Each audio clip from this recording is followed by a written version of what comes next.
안녕하세요. 안녕하세요. 선을 넘는 목사 김재현 목사입니다. 정영주 목사입니다. 목사님도 요즘 많이 힘드시죠? 직장 생활 하시느라. 직장이 안 힘들면 직장이 참 직장 생활 어렵습니다. 항상 옛날에 그런 얘기 많이 했었잖아요. 가슴에 항상 사직서를 품고 다닌다. 저도 이제 낮에 쿠팡 택배를 하는 걸로 이제 바꿨는데 뭐 수익은 비슷하지만 근무하는 시간이 엄청나게 늘어나가지고 살이 쭉쭉 빠고 있습니다. 아침 일찍 출발하지 않으세요? 아침에 7시 반에 나가서 저녁 한 10시, 11시쯤 돌아와요. 어휴야. 그러니까 꼭 집이 하숙집이 된 것 같아요. 잠만 자고 최고의 그 다이어트 방법은 쿠팡 택배다. 저희가 처음에 이런 얘기를 시작하는 이유는 저희 교회가 하나님 나라 중심의 교회로 세워졌잖아요. 그냥 죽어서 천국 가는 게 신앙생활의 끝이 아니라 이 땅에서 하나님 나라를 살아가는 것이 우리의 신앙의 목표다. 그 하나님 나라를 품고 하나님 나라를 세워가기 위해서 살아갈 때 정말 중요한 것 중에 하나가 바로 우리의 직장의 문제가 아닌가라는 생각이 들어요. 아내, 식구들보다 직장 동료들과 보내는 시간들이 훨씬 더 많아요. 맞아요. 생각을 해보면 좋든 싫든 뭐 어떻게든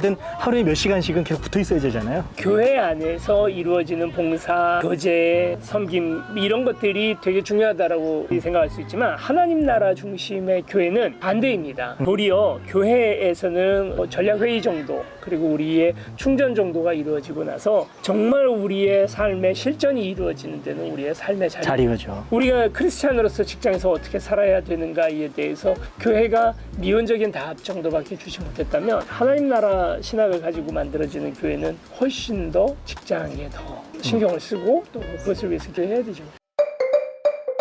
기존에 있었던 교회, 그러니까 전통교회 안에서의 직장을 얘기할 때는 직장에서 먼저 굳은 일이 네가 먼저 해. 네가 먼저 사람들한테 좀 먼저 손 내밀어줘. 기독교 동아리 같은 거, 신우회 같은 거. 회식할 때 술 먹지 말고 가급적 크리스찬 회사를 가고 신앙인으로서의 본을 보여라. 이 하나님 나라 중심으로 우리가 생각을 할 때는 훨씬 더 중요한 이야기들이 있습니다. 만인 제사장이라고 하는 것을 우리가 종교개혁 이후에 우리가 계속해서 이야기를 한다면 그 진정한 의미가 무엇일까부터 한번 좀 생각을 해보면 좋을 것 같아요. 옛날에는 사제만 제사장이었는데 이젠 다 제사장이야. 그런 거 아닌가요? 나도 설교할 수 있고 나도 뭐 축도할 수 있고 이게 다 풀린 거다라고 생각하는데 그 얘기가 아니고요. 또 베드로가 이야기하는 우리가 왕 같은 제사장이라는 것은 우리의 삶의 자리에 우리의 제단이 사실은 그렇게 생각을 해야죠. 로마서 12장 1절에도 너희 몸을 살아있는 산제물로 드리라. 산제물로 드리라고 얘기를 하잖아요. 그것이 영적 예배다. 이게 진정한 예배다라고. 예배는 교회에서 이루어지는 게 아니라 우리의 삶의 자리, 각자의 자리, 각자 직장이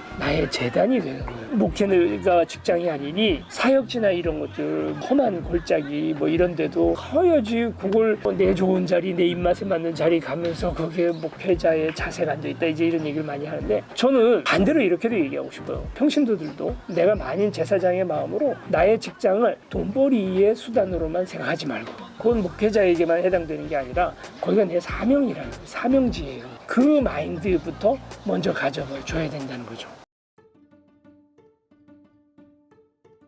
저는 이게 성경에서 아담과 하와가 저질렀던 죄하고도 연관이 있다고 생각을 해요. 땀을 흘려야 토출을 먹을 수 있을 것이다. 노동을 해서 땀을 흘려야만 먹을 것을 얻을 수 있다. 그 이전에는 그냥 땀을 먹었죠. 무의도식이었는데 그래서 이제 노동이라는 것이 벌로 여겨진 적이 있었어요. 그리고 우리가 가게 되는 천국이라는 것은 무의도식 할 수 있는 그 노동이 없는 곳, 노동이 없는 곳이 완전 게으르게 있을 수 있는. 그러다 보니까 이제 노동에서 탈출하는 것이 어떻게 보면 신앙적인 그런 거라고 생각을 했는데 그렇지 않습니다. 아담과 하와가 선악과를 따먹기 전에도 그들은 노동을 하고 있었어요. 어떤 노동을 하고 있었죠? 이거는 많은 신학자들이 이제 동의하고 이야기하는 부분들인데 너희가 모든 생명체에 이름을 붙여라라고 얘기를 하는데 그렇죠. 그 엄청난 노동이죠. 사실 그 엄청난 노동이에요. 이름 붙인다는 건 너의 책임하에 들어간다라고 하는 행위라는 거예요. 그러니까 그때 당시에 그 에덴 동산을 보호하고 관리하는 영역. 정원사 역할. 그렇죠. 물론 그렇게 해야만 먹고 사는 게 아니에요.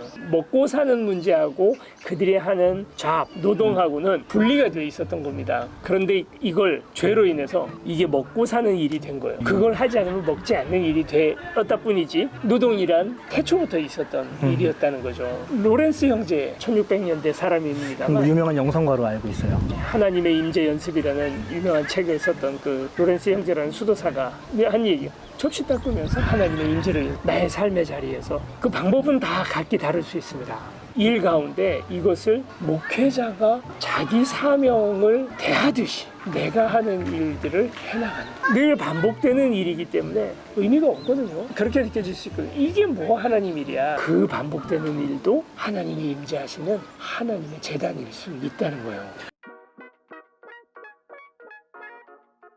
일을 할 때 사실 부당한 대우를 받을 때가 있어요. 부당한 요구에 순응해야 될 때도 있고 부당한 요구가 나한테 올 때도 있는 거죠. 근데 그럴 때 우리는 하나님 나라 사역을 위해서 그냥 여기에 순응해야 되는가, 아니면 그냥 그들이 원하는 대로 내가 그냥 다 손해를 받고 내가 이걸 감당해내야 되는가. 이런 생각 자체를 안 하고 그냥 직장이니까 매너리즘에 빠져서 이건 직장, 이건 교회 일하고 분리해놓고 신앙생활은 교회에서 이루어지고 직장에서 이루어지고 있는 그런 사소한 일들조차도 크리스찬으로서 이것이 양심의 가책을 받거나 어떤 도전을 받는 것이 전혀 없었던 삶을 살았다면, 이제는 그런 작은 일들, 부당한 어떤 일이 내가 당한다든지 아니면 요구가 왔을 때 그걸 어떻게 해야 되느냐에 대한 고민이 생기면서부터 하나님의 나라가 시작되는 거예요. 그러니까 이제 사역의 현장과 일자리가 분리가 되는 게 아니라 아니야. 그냥 모든 삶의 자리들이 다 사역의 현장이 되는 거죠. 지금의 교회에서는 시스템이 좀 다르죠. 주일날, 토요일날, 월요일서부터 금요일까지 열심히 일하고 토요일에 잠깐 쉰 다음에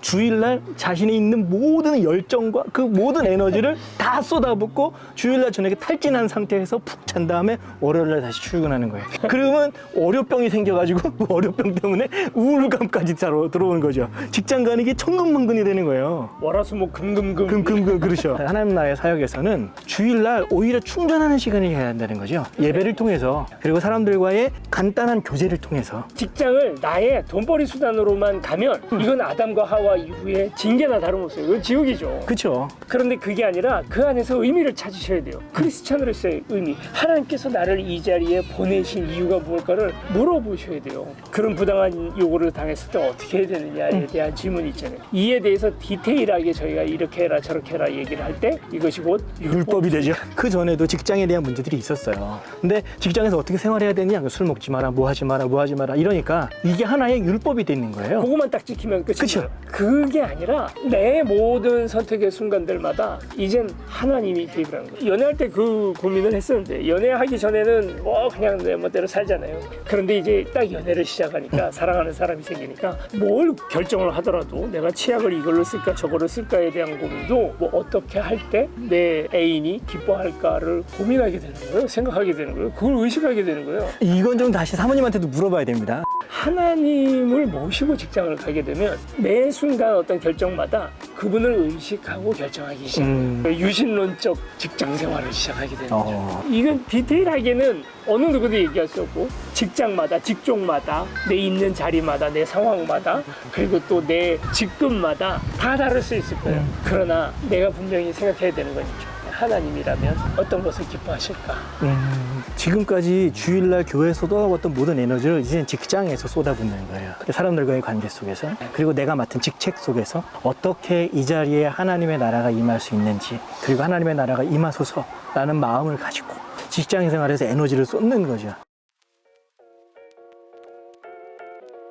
근데 그런 의미도 좀 들어요. 만약에 진짜 정말로 우리가 여기가 사역지다, 여기가 진짜 하나님의 나라가 임하는 곳이다 라는 인식을 갖기 시작한다면 우리가 직장 생활할 때 가장 중심에 두어야 할 것은 무엇일까? 저는 예수 그리스도가 가르치셨던 것들을 하나하나 그곳에다가 이루어나가는 것이다 라고 생각을 해요. 그 되게 애매한 얘기잖아요. 애매할 수밖에 없어요. 직장의 자리가 너무나 다르기 때문에. 그렇죠.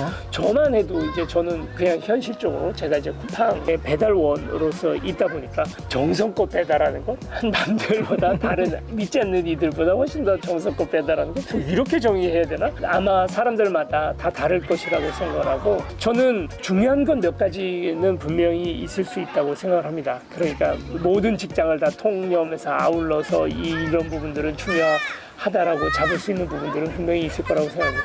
저는 제가 쿠팡 일을 하는 동안에는 제가 배송을 할 때 물건만 배달하는 게 아니라 그 가정을 위한 정말 짧은 기도지만 기도를 하면서 계속 해 나가거든요. 심지어 이제 거기 가면 이제 퇴폐 안마소 이런 데가 있는데 어쨌든 기도를 해요. 하나님께서 이 물건뿐만이 아니라 하나님께서 이 가정에 또는 이 업체에 복을 주시기를 하고 기도를 합니다. 근데 그 작은 것 하나 시작부터 해나갈 때 뜻이 하늘에서 이루어진 것처럼 땅에서도 이루어지게 하소서. 우리가 지금 대한민국에 1,000만 크리스찬이 있다고 하면 그분들이 다 이런 마음들을 가지게 되면 세상 정말 많이 달라지지 않을까.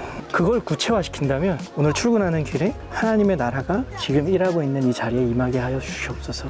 내가 상사랑 만날 때 정말 저 인간 얼굴 보기도 싫은데 그러나 하나님의 통치가 이 자리에도 임하게 하여 주소서. 하나님 나라의 교회를 이끈다는 건 사실은 교회적으로는 재미가 없을 수는 있어요. 우리가 교회에서 특별히 하는 게 없어요. 같이 예배 드리고 같이 간식 나누면서 얘기 나누는 정도, 그거밖에. 특별히 우리가 좀 재정적이거나 아니면 좀 여러 가지 힘이 없기 때문에 그런 걸 수도 있겠지만, 그런데 나중에 교회가 만약에 성장이 된다 해도 큰 틀을 벗어나지는 않을 것 같아요. 하나님의 나라 그리고 교회와 우리의 일터는 분리가 되지 않아요. 연장선에 있는 거예요. 예배에 임하셨던 그 하나님이 오늘의 삶의 자리, 이 직장에서도 임하기를 간구하는 것. 우리 교회의 범위를 건물 안으로 이렇게 범위를 줄이게 될 때 우리는 정말 그 바운더리 밖에 영향력을 끼치지 못해요.